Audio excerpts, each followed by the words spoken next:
Alright, we're here in the island and we are cooking adobo, the famous adobo of Pinoy.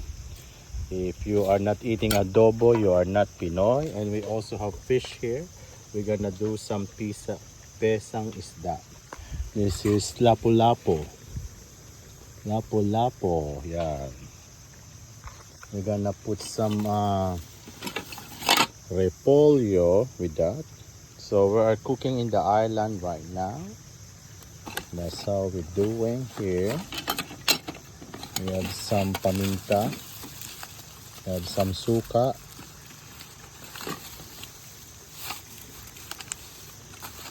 May toyo ba tayo, Manong? There you go. And we are using charcoal. This is the traditional way of cooking here before the electric stove and the gasol. So we're using that thing. So this is a nice way of cooking here. As you can see, the view, our view is Mount Banahaw with the Pacific Ocean. See, this is the island way of living. So what we are doing is we let this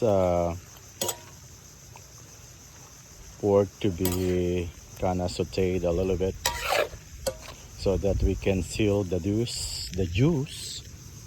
Okay, look at that.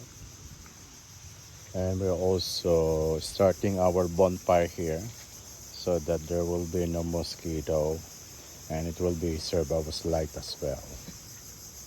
There you go. And this is Robin Padilla Calawag, Quezon with Max Alvarado, 9 months pregnant.